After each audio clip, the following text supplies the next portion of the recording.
오늘은 무덤이 약속의 징표가 되다라는 제목으로 말씀을 전해드리려고 합니다. 오늘 본문의 1절을 보시면 아브라함의 아내인 사라가 향년 127세 나이로 생을 마감합니다. 사라의 삶을 잠깐 돌아보면 62년 전에 남편을 따라 가나안 땅에 들어와 거류민의 삶을 살아왔습니다. 그녀의 삶에는 여러 우여곡절이 있었습니다. 그녀는 뛰어난 미모 때문에 애굽의 왕 바로라든지 블레셋 왕 아비멜렉과 각각 동침할 위기에 처했었습니다. 그때마다 하나님께서 그녀를 지켜주셔서 왕들은 사라를 그녀의 남편 아브라함에게 돌려보내곤 하였습니다.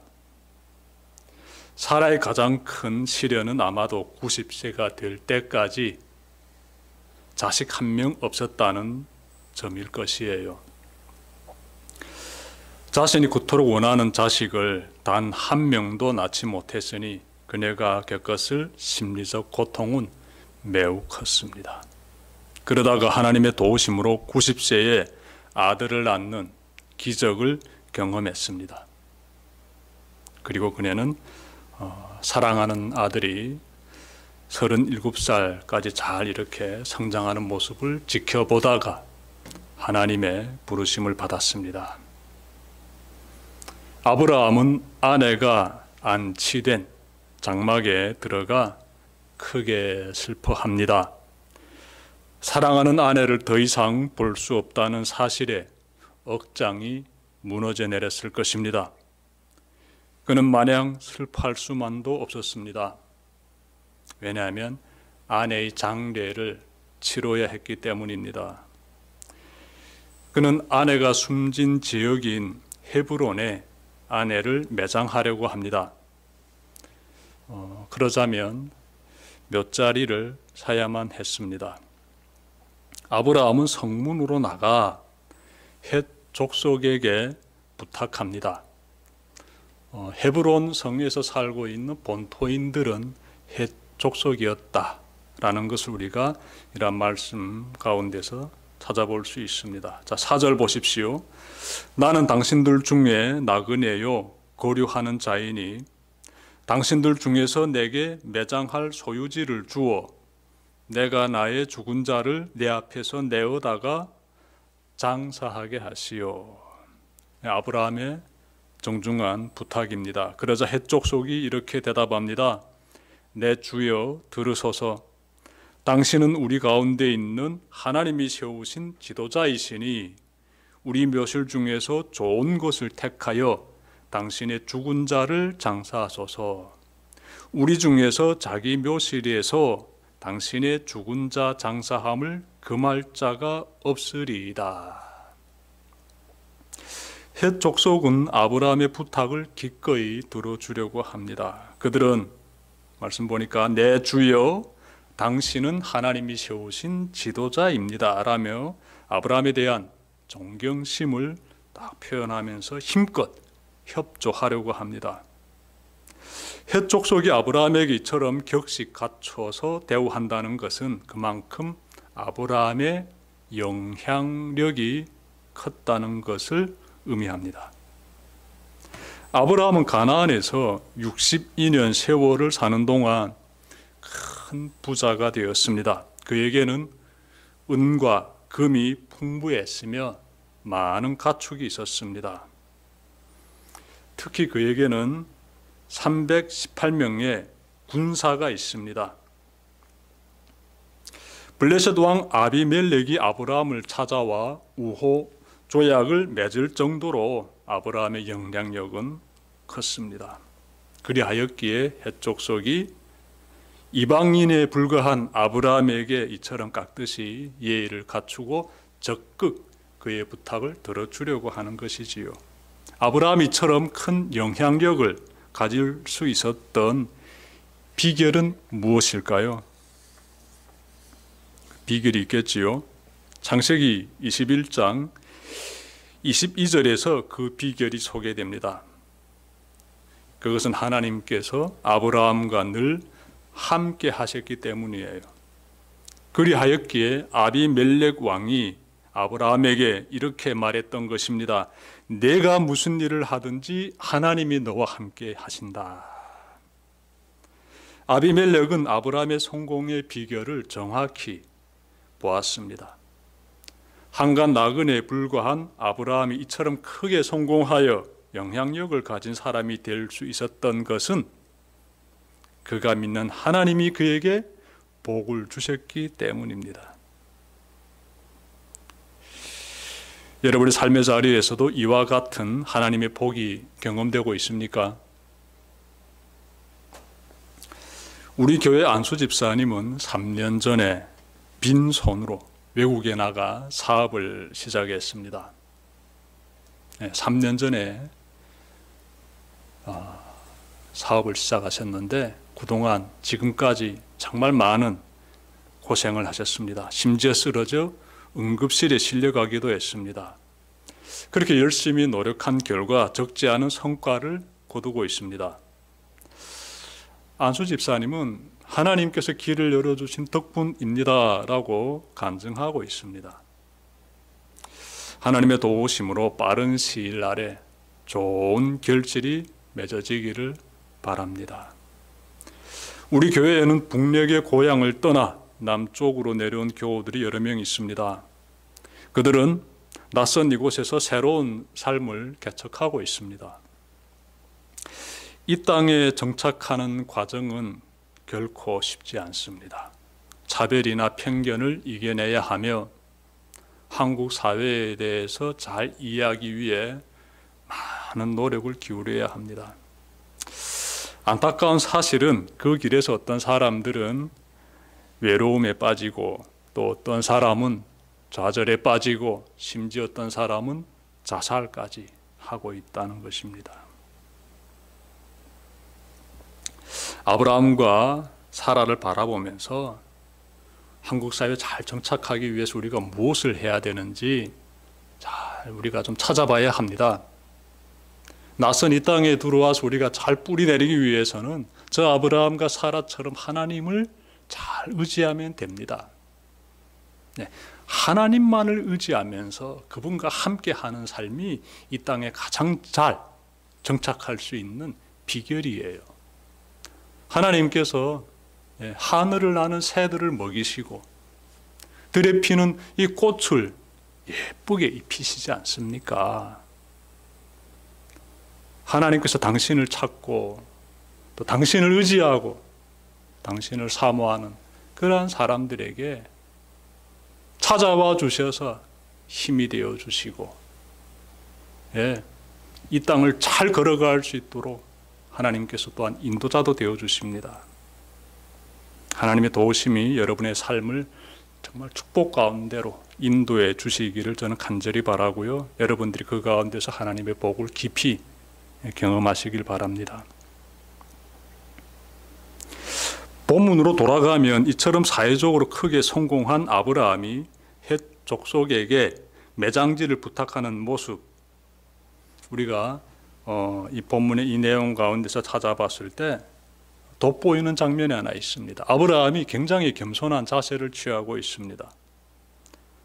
자신은 나그네와 거류민에 불과하다며 겸손한 태도를 취하고 있어요. 여기서 그치지 않습니다. 7절 보니까 앉았던 자리에서 일어서서 청중을 향해 허리를 굽히며 자신을 더 낮춥니다. 말로만 낮추는 것이 아니라 몸으로 표현하는 것이지요. 사람이 힘을 가지면 교만해지기 쉬운데 아브라함은 그렇게 하지 않습니다. 그는 겸손하게 일을 처리합니다. 참 지혜로운 모습이에요. 네. 이런 모습을 좀 본받으시길 바랍니다. 헷 족속은 아브라함의 겸손에 감동을 받은 것 같습니다. 그들은 아브라함의 요구에 적극적으로 협조하고 있는데요. 자, 그래서 아브라함은 자신의 요구를 구체적으로 제시합니다. 그는 에브론이라는 한 사람에 대해서 언급하면서 그 사람이 가지고 있는 막벨라 굴을 사게 해달라고 부탁합니다. 8절과 9절에서 나오지요. 자, 그러자 회중 가운데 앉아있던 에브론이 흔쾌히 허락합니다. 놀라운 점은 그가 자신이 가지고 있는 막벨라 굴만 내놓는 것이 아니라 그 굴이 있는 주변의 땅까지 무상으로 주겠다고 합니다. 무상으로. 에브론이 진정으로 이 말을 했는지는 이어지는 내용에서 금방 알 수 있습니다. 에브론은 막벨라 동굴과 그 주변 땅과 그 땅에 심겨 있는 나무까지 포함하여 은 400세겔을 부릅니다. 14절부터 18절 보시게 되면 나오지요. 이 장면이 놀랍지 않습니까? 에브론은 아브라함에게 무상으로 동굴만 주는 것이 아니라 주변 땅까지 주겠다고 말했었습니다. 그런데 아브라함이 무상으로 받을 수 없다, 값을 치르겠다고 하자, 그러자 은 400세겔을 부르고 있습니다.